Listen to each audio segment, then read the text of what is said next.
All right, so we're just kind of setting up our paper for today's notes. Leonardo da Vinci. This is part one. And then put your period. And today's date is September 15th.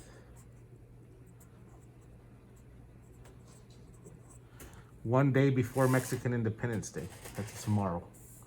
If anyone's in Spanish class, that should probably be learning about that. And then the essential question is, during what art period did Leonardo live?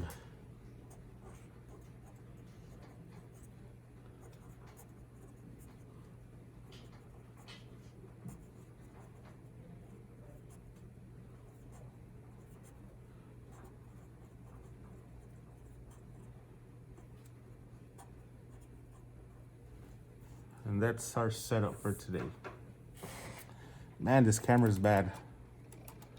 Let's see if we can zoom in a little bit. All right.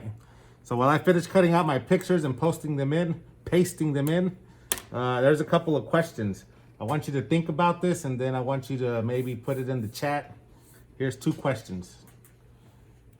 Question number one.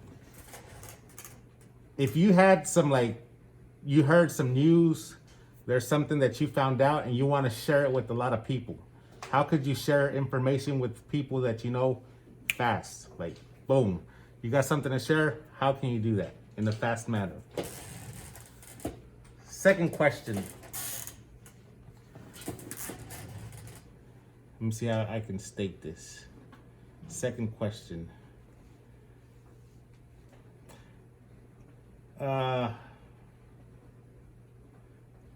Well, I guess we'll leave that one for a minute. Does anyone know any important information about Leonardo da Vinci beforehand? Like, do you already know something about this guy? I'm pretty sure some of you probably know this painting. Some of you might know this one. But do you know any other information about Da Vinci? I know that he's the type of person that they always make shows about him. I know, like, one of my favorite movies, The Da Vinci Code, is based on some of his work.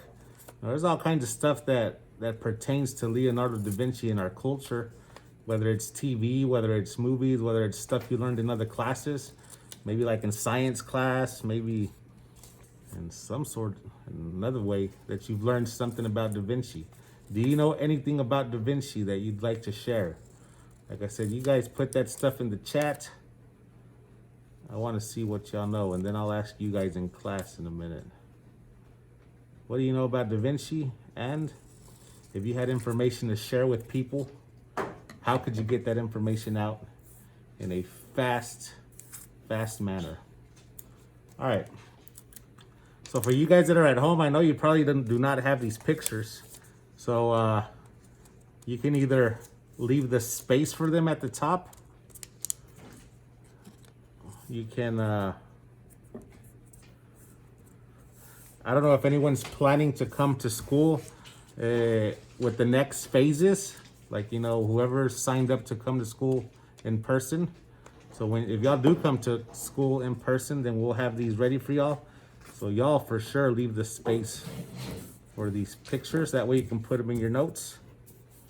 And for those of you that are staying virtual, then you just need to either save. I uploaded these pictures onto Google Classroom. You can either save that file, or I don't know if you can copy and paste into a digital format. Just somehow remember these.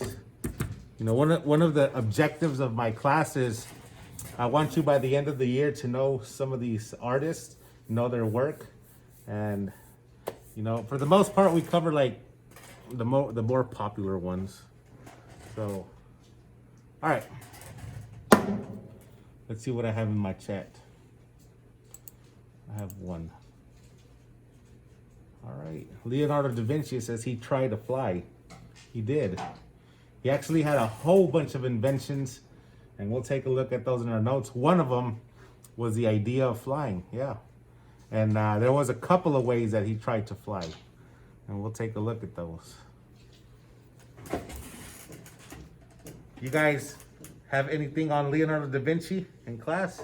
Y'all know anything about him? No? All I just know, he did the Mona Lisa. He did the Mona Lisa.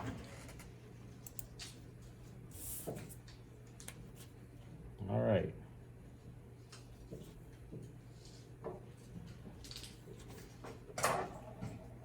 All right.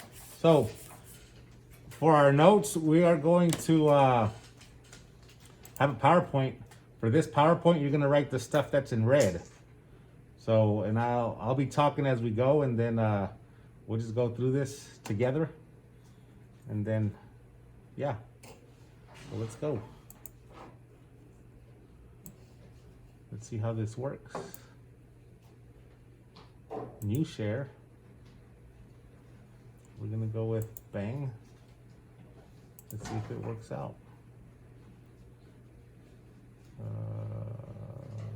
Slideshow. Boom. But oh no, wrong screen. So I want my guys here to see it. Boom. It's still not going. Hold up.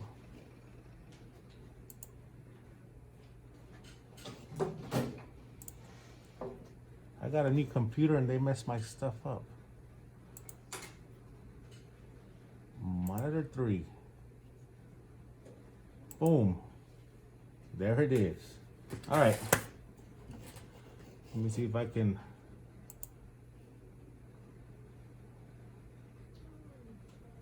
Screen 3, I guess. All right. So Leonardo da Vinci. Like I said, for this set of notes, this is going to be a little bit of writing.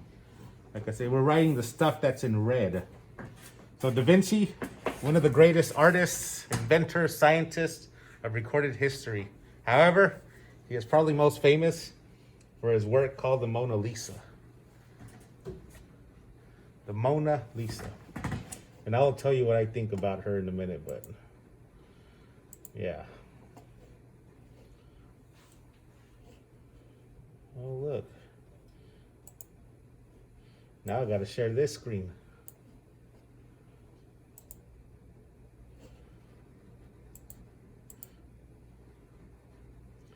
Now it's this one. Boom.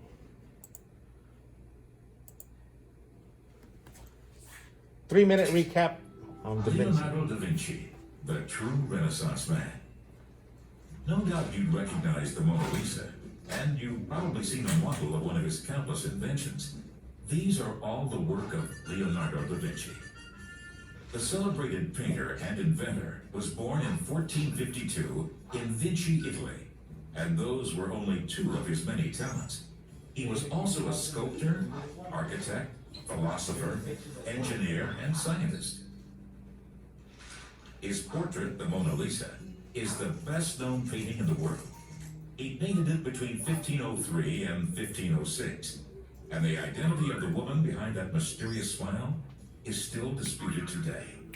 Almost as famous is his mural, The Last Supper, which portrays Jesus with his disciples. Leonardo experimented with a new type of paint for the mural, which is why it's unfortunately very faded. Typical for the Renaissance, his subjects were mostly religious. Yet his work demonstrates that his true fascination was with nature, why clouds form, how plants grow, or how the human body is put together. Anatomy is also the focus of the Vitruvian Man, a human being standing in the center of a circle and a square. Leonardo's groundbreaking drawing depicts the ideal human body measurements and proportions. Today, that drawing is featured on Italy's €1 coin. One of Leonardo's greatest dreams was to fly. By observing the movements of birds, he invented the very first flying machines. A parachute was later assembled by scientists in the year 2000 using his original design, and it worked. The sky wasn't the limit for Leonardo, who was fascinated with water too. He studied the flowing motions of the waves and applied his discoveries to technological innovations, including diving gear, irrigation systems, and the very first water meter. As an engineer, Leonardo was centuries ahead of his time. As early as 500 years ago, he designed the first precursors of the tank and the automobile, and even a solar reflector. He spent his final years in France. By his death in 1519, he had developed a legendary reputation as a uomo universale, or jack of all trades. To this very day, Leonardo da Vinci is widely considered to be one of the most extraordinary people of all time. Nice.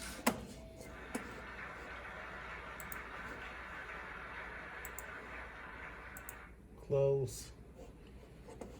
All right, let's go back to this. Boom. It is screen 3. Share. All right, so most popular for Mona Lisa. So we do have 2 paintings in our notes. The first one is La Gioconda, the Mona Lisa. He painted her about 1503. And y'all see that little C in front of the date? That is a C that represents the word circa, which means around. They kind of have an idea of when he painted it, but you know, the thing with Leonardo da Vinci, and I can totally understand him, this dude, he was always working like on multiple things. Like he was the type of person that he would start something and then he would get bored of it and he would set it aside. He would start something else, you know, and he had like multiple projects going on at the same time. And, you know, a lot of times they say that some of his paintings were actually finished by like his students, because like back in those times, one of the most famous or one of the most popular ways to learn things is by being an apprentice to someone. So like someone like Da Vinci, once he got like master status, like, oh dude, this dude's like a hardcore good artist, then he could start teaching other people. And you know, they say that a lot of his paintings, they were actually finished by some of his students, which is crazy. So for this slide, we're gonna write the stuff that's in the red, which is the information on the painting. Mona Lisa, he painted it around 1503. It is oil paint on poplar. It's 30 by 21 inches. And you can find this in the Louvre in Paris, France. Now the Louvre is probably the most famous museum in the world. Now the thing with the Louvre is that they house a lot of artwork that goes up until like modern art, which is, you know, modern art's like 20th century and before. So in my personal opinion, I've been to the Louvre. I've been able to go twice. And there's like a whole bunch of other, popular. No, let me fix that.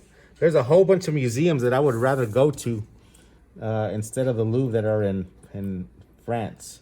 One of them being the Musée d'Orsay, because they have a whole bunch of artwork that's more, I guess could be considered popular. Modern art. And when we're talking about modern art, we're talking about artwork that was made starting in the late 1800s. And that's what we're talking about, modern art. So one of my favorite ever museums that I got to go to was the Musée d'Orsay, because that has a lot of work by my favorite artist, which is Vincent van Gogh.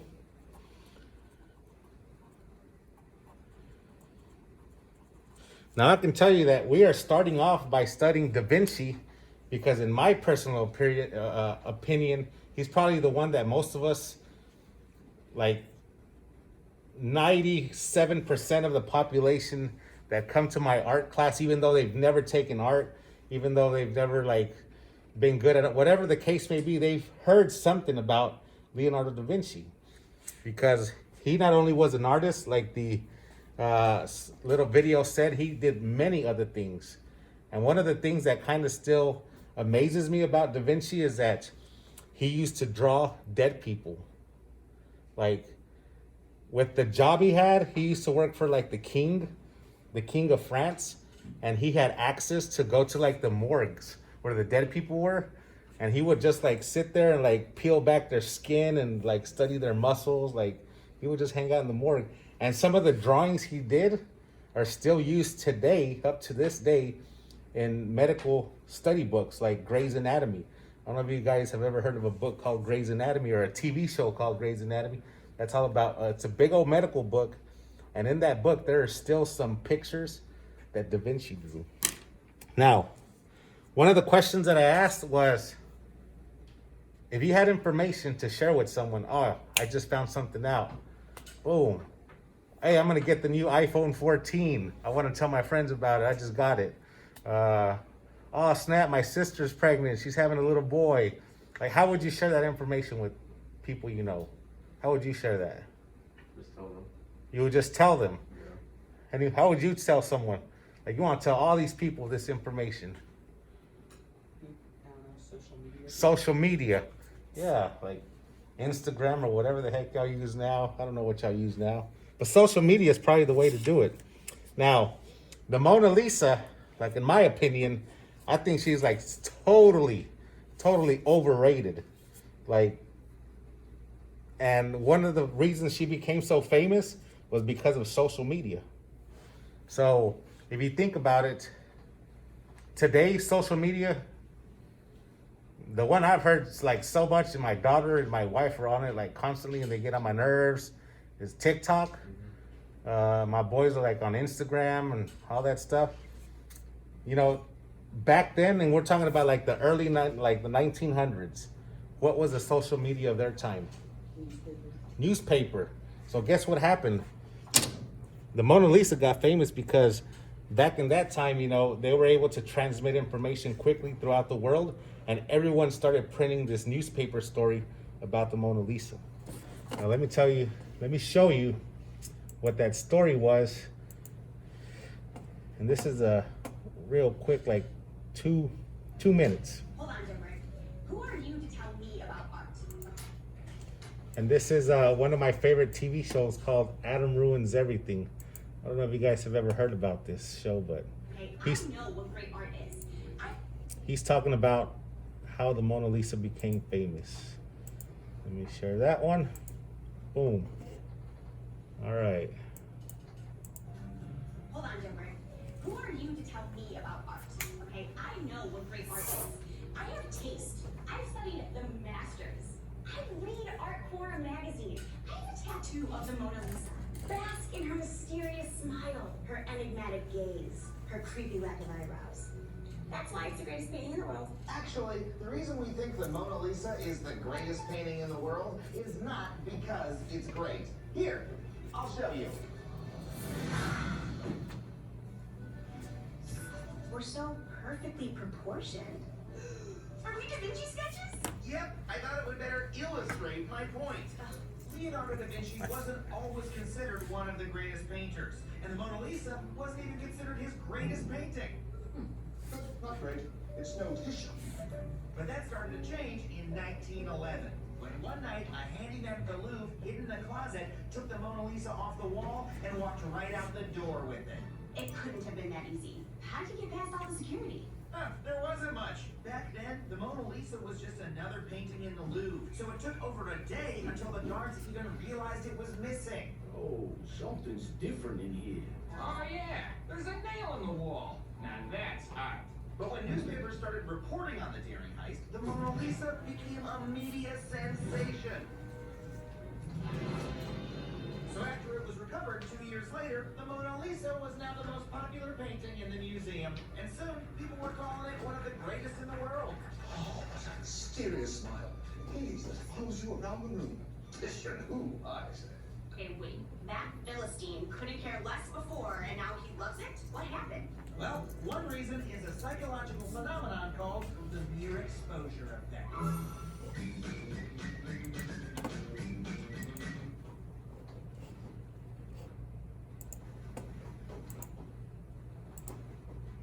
Yeah, so with the Mona Lisa, it's crazy because they say, okay, so someone took the painting. How did they not know? It's because back then, like, they would have people hired in the museums that would like sometimes take the paintings down to clean them. Boom, do some upkeep to them. So that's how come they didn't find out until like, what the heck, it's been a couple days and the painting's not back. That's when they started asking around and they found out it was stolen. And they say that, so when the Mona Lisa got stolen, where it was hanging, like they left the nail just empty, and that more people went to go see the empty space that had ever gone before to see the actual painting. So then once it came back a couple years later, like everyone was like, oh my God, we got to go see this painting. Like it was all like a big old social media thing. It's like, yeah, the newspapers, they pretty much like put all this focus on it. And that's one of the reasons it became so famous. Now, I will show you, like I said, for me, this painting, it's like totally like overrated. If you kind of look at the size of it, 30 by 21, it's not a big painting, 30 inches, 21, it's a pretty small painting. And I've seen there on the left, you see the Mona Lisa, the one by Da Vinci. And on the right is another painting that one of his students painted. And what he did, back then as an apprentice, sometimes you would like try to copy your teacher. Like your teacher would do something, you would try to paint the same thing. So that's what this student did. He did another, like his own version of the Mona Lisa. And I've seen both of these paintings. The Mona Lisa is in France. The thing with the Mona Lisa, it's like behind glass. Like they have it like kind of like roped off with like these barriers, and you can't get close to it. Like you're looking at it from far. When you go into the room where the Mona Lisa is, it's like super like crowded. So you got to kind of work your way to the front, like really quickly take your picture and then get out of the way because there's people like waiting in line, right? And like with the painting on the right, I was able to see this painting. This one is in Madrid, Spain, at the, what's the museum called? Madrid. Oh man, I can't remember. It's like probably one of the most famous museums in Spain. My wife's gonna get mad at me because I forgot the name of it. Anyway, that painting on the right, it's like really good. It's about the same size, but the difference is, I think the one on the right is like much more colorful. Like you see like the reds in her sleeves. Like I think the detail is like way much better. And like I was able to like walk right close to it and like really take a look at it. Like it was pretty cool. And to me, the one on the right is like way better. Like I said, this one overrated. I think it's like so, like the details gone just because of the age and how it's been treated over the years. It hasn't had a good life. Oh look, there I am. Yeah, so it's behind glass. It's like this whole barrier. Then it has a rope all the way around, so you really can't get close. That's my wife there on the bottom. She's a Spanish teacher in at Leander High School. So we've been able to go see this a couple times now. Overrated, in my opinion, overrated. All right.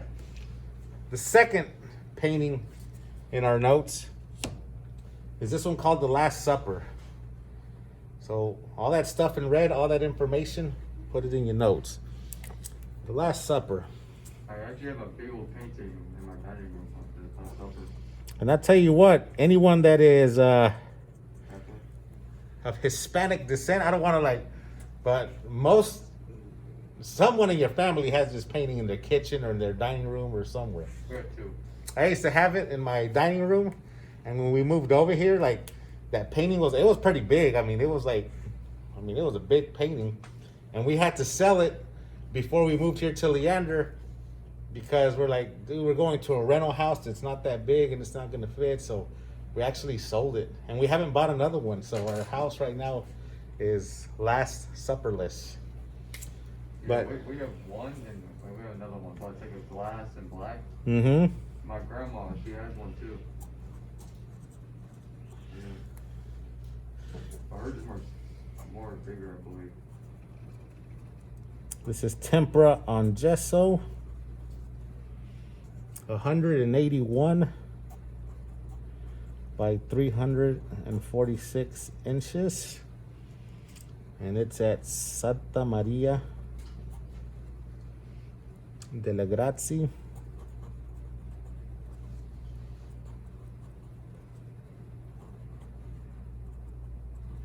In Milan, Italy.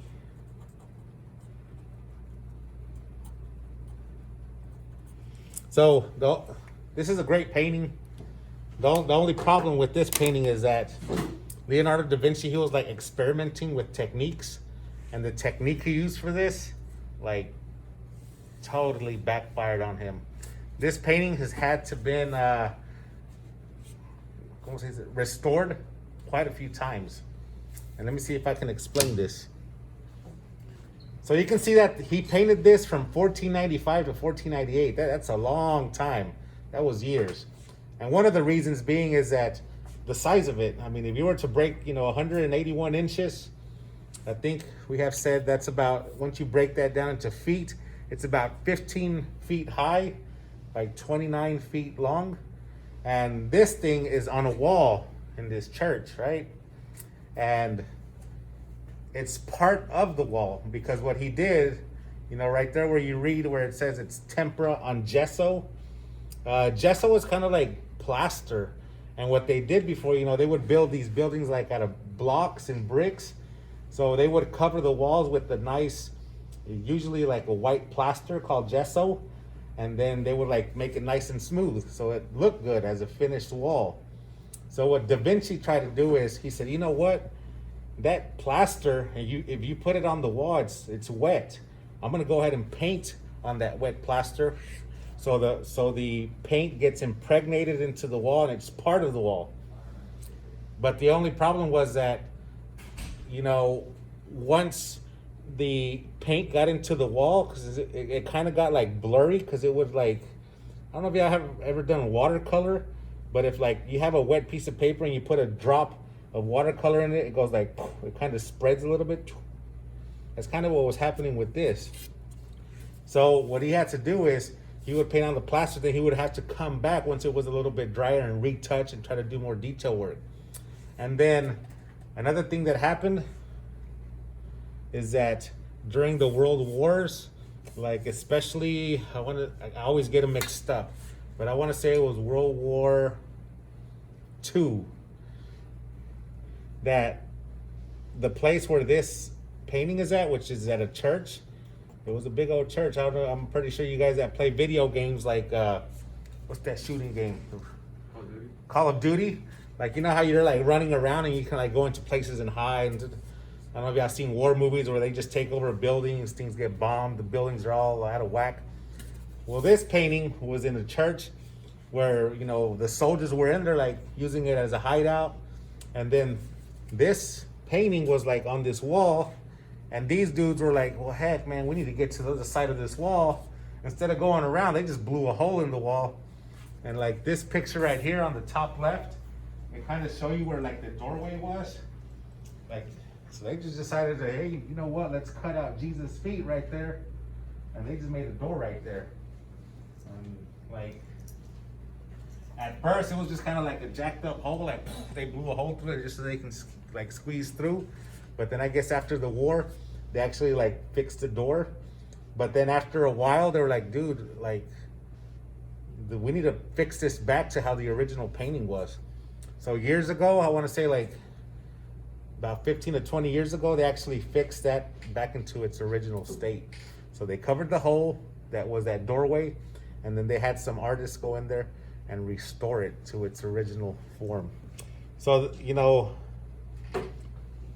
they have all these bombs going off, and the thing was, they had the plaster that was on the wall, a lot of it, like with the commotion, like some of the plaster pieces would fall off the wall. Like they said that at one point, like half of that painting, it was gone, like pieces had fallen off. And so what they had to do, they had to go back and then like restore it. So someone like pretty much like try to fill in the gaps that were missing.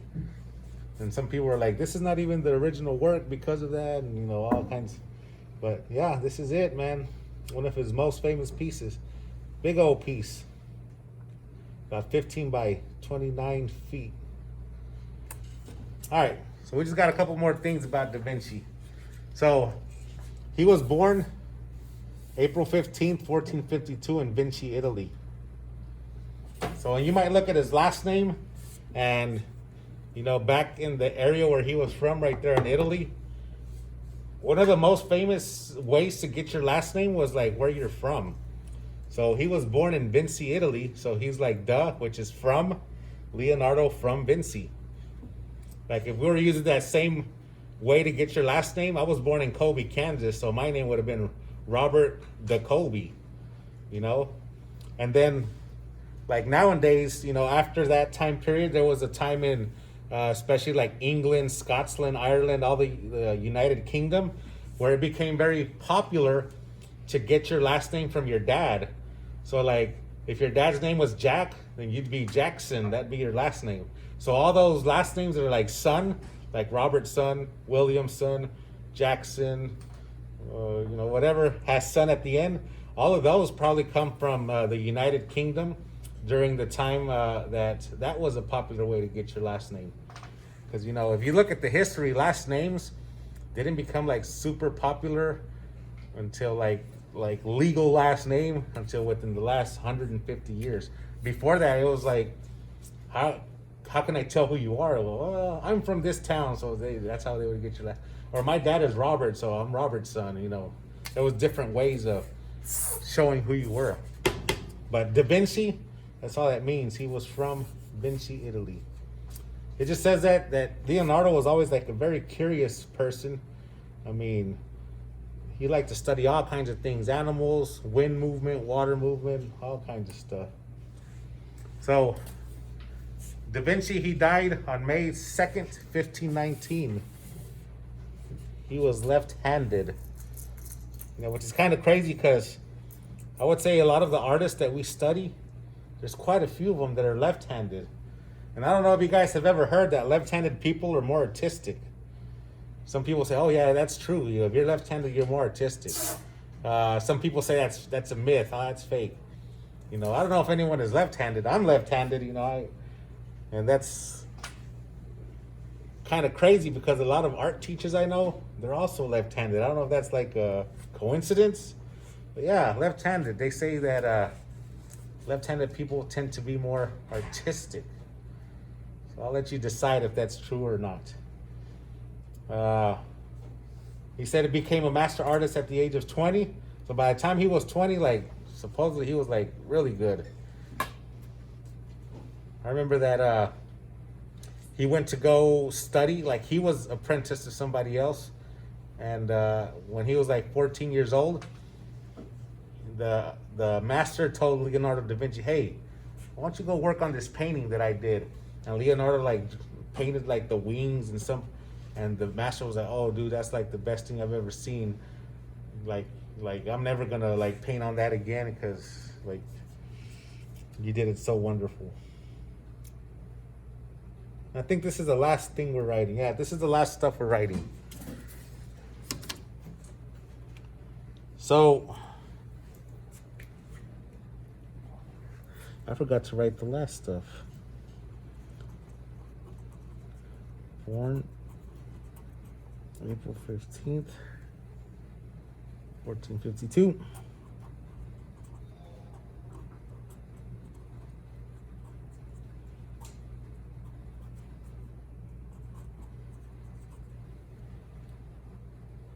May 2, 1519.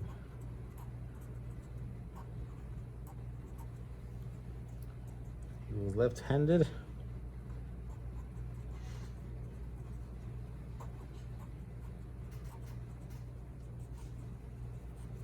All right. So the period of art which Leonardo lived in was the Renaissance. Now, for artists, this probably was like one of the best times to live.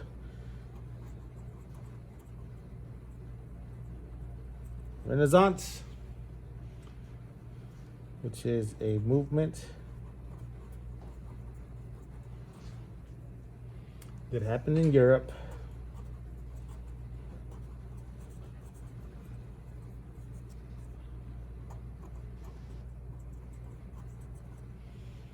from about 1300 to 1600.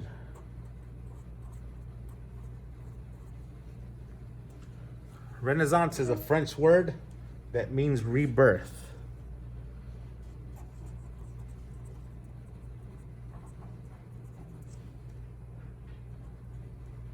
Equals rebirth in French. And if anyone knows Spanish or Italian, you know, a lot of times we know that those are all romantic languages. They're similar. Renaissance, renacer, rebirth. Now, you got to think about what was happening during these times. And, you know, the little squiggly equal marks, that means about. Because what happened is the Renaissance, you know, was right after the time that there was a lot of like killing, the medieval times. There was like the Crusades, when there was people like killing all these people. The Christians were after. Anyway, it was a real dark time in history in Europe. So what happened after those times were over? There was a lot of destruction, so they had to go back into a time of rebuilding. So they started rebuilding their buildings. They had new architecture. You know, a lot of times when you're making new houses, new cathedrals, new shopping centers, you know, whatever the case, you need stuff like to decorate those things, right? So guess what? Artists, dude, they were in high demand because especially the churches, they were like one of the main sponsors or the main people that would want to commission artworks. Like the Last Supper, that was that church in Italy. They paid Da Vinci to paint that. I don't know if you guys have ever heard of like the Sistine Chapel by Michelangelo. It's in the Vatican. That was during the Renaissance. Michelangelo spent years, over half of his life, painting all that. That was during the time of the Renaissance. Why? Because they were in the time of rebuilding, and they wanted artists to, you know, kind of decorate all these places they were, you know, fixing up again. And for artists, one of the most famous, or one of the best creations for them was oil paint. Oil paint was created during this time.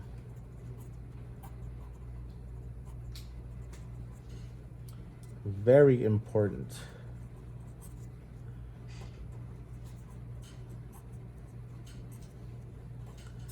For art.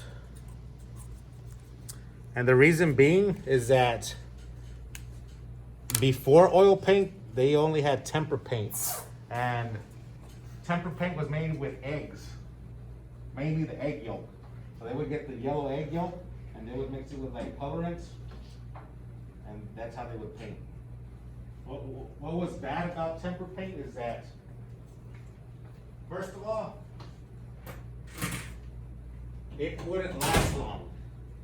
Like you had to constantly be mixing paint, like in the batches. Like, oh, I'm gonna guess that I'm gonna use this much paint today, and you would mix it for that day. Because I don't know if y'all have ever smelled a rotten egg. Like it stinks. So they were just making these small batches at a time. The second thing is that tempera paint dried fast. So you had to work fast, like, because you couldn't like paint something and then get another color and try to mix it and blend it together. No. Because tempera paint dried super fast. And then the last thing with tempera paint is that it was kind of dull looking. Like once it dried, it was like a matte finish. And oil paint came along and it fixed those problems. First, it was nice and shiny, nice and bright. You can paint it on, it gave it like the light bounced off it and it looked like almost like it was glowing. Second, you can mix nice bright colors. So once oil paint came along, reds, blues, like all those bright colors became very popular. And then the last thing, you can make big batches of it because it wouldn't go bad. The oil and the paint would make it stay moist for longer periods of time as long as you didn't let air get to it. So that was really a very important creation during this time for artists. So for the next couple of slides, we're just gonna look at this. As far as writing, we're done with the writing for your notes, but before the Renaissance, paintings, super flat. You know, they didn't really take a look at perspective, how things really seem in the real world. Like this painting right here, the background is just like mustard yellow. Like, oh, what are we gonna do in the background? I'll just put some yellow on it. Don't worry about what's back there. But then when the Renaissance came along, these artists are like able to spend more time, look at you know, what things really look like. And like this example of the Last Supper shows perspective lines. Like if you were to follow all these lines, there's going to be a dot right there that they all merge to, which shows depth on a flat surface. You know, kind of like this, right? Horizon line. And then you have orthogonal lines that go to a vanishing point that show perspective. Now, looking at the controversy of the Mona Lisa. So some people say it's a lady. It was someone paid Leonardo da Vinci to paint their wife, and that's who it was. Others say that, dude, I think that's just a story because, first of all, there's no record of the Mona Lisa ever coming to sit for Da Vinci. And back then, nowadays, we're lucky because we can look at a picture off the internet. We can print a picture out and like paint from that. Hey, can you paint me? Yeah, give me a picture and I'll paint you. Back then, you had to paint from real life. So you would have to get people to come in. And if it was like a model, like you would have to pay them. So a lot of times Da Vinci, he kept really good records of the people he would pay to model for him because he didn't want to be like, yo, you didn't pay me. And he'd be, oh yeah, look at my records. Yes, I did. I paid you already. So he kept really good records of the people that would come into his studio. And there is no record of the Mona Lisa ever being in his studio that he painted her. So some people say there's theories about this, you know, theories for those people that like conspiracy theories, that the Mona Lisa is actually himself painted as a woman. And they say that they took like this picture right here of an old Leonardo da Vinci and they kind of matched up the features and that they matched perfectly.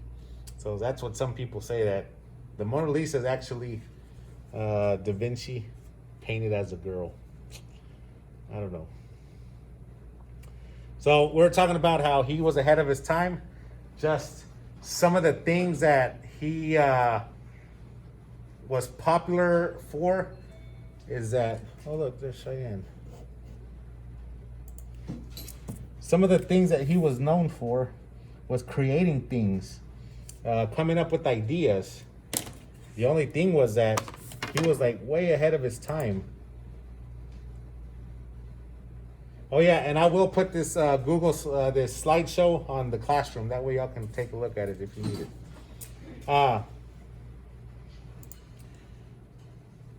So I'm just gonna show you some of his sketches, and then I think that's about it. So this one right here is his idea for a catapult. So he had an idea, so you could throw things long ways. This one right here is his idea for a helicopter. So someone had said earlier that he had ideas for flying, and he had quite a few ideas for flying. One of them was like actually making like bird wings for like for a human. Like, hey dude, put these wings on and go jump off a building. And like, people thought he was crazy. Like, dude, humans aren't meant to fly. What's wrong with you? And then he had the idea for this helicopter. And then he had the idea for a tank. Like, dude, like, people were probably like, what the heck's wrong with this guy? Like, they couldn't process that information. And for Leonardo, it was like, dude, we should do this. And no one would listen to him. This was the idea he had for his parachute. And like that video said at the beginning, they actually built this and it worked. You know, quite a few years ago, my son was playing this video game. It was called Assassin's Creed. And they actually had quite a few of Leonardo da Vinci's inventions in that video game. I remember because I was watching him play and he was like running across this castle. And all of a sudden he jumps off and he throws his parachute and it's like a parachute that looks like that one. I was like, what? So yeah, like even in video games, you see Leonardo da Vinci. He had an idea for scuba gear, which is crazy. He had ideas for a machine gun. Like, can you imagine if they built that? They would have taken over the world. Like, they didn't listen though. He had an idea for, that was it. Last two slides. So, you know, it says here that Leonardo da Vinci used to use mirror writing. I don't know if it was because he was left-handed, you know, and left-handed people know when you write normal from left to right, you always get that stuff on the on the bottom of your palm. A lot of people, he learned how to write from right to left because of that. He learned how to write from right to left and backwards so that people couldn't read his notes so easily and steal his ideas. You know, those are some of the things they said. But right there is actually his signature. And if you were to take a picture of that and just reverse it, you would be able to read his name, Leonardo. And just like anything else that's famous or popular, whenever there's something famous or popular, there's always like parodies going off of it. So these are just a couple of parodies that I found of the Mona Lisa. And then this guy, I don't know if anyone knows that guy who's on the bottom right with the weird mustache. We're going to study that guy later on. He's an artist. I thought it was Jack the Ripper. No, it's not Jack the Ripper. But later on, we will study that guy. But anyway, so I tell you what, guys, I'm pretty close. I have 8:58 on my computer. I know our class is over at 10:10, so I think this is a good stopping point for us. So I'm gonna let you guys out of class just a little bit early so y'all can get ready for your next class. But I'm gonna go ahead and post the video that I recorded, and I will post the PowerPoint on Google Classroom, just in case you missed any of that. I know there was some people that are cutting in and out. You can kind of skim through there and see what you missed. These are today's notes. 20 minutes. Boom. Stop record.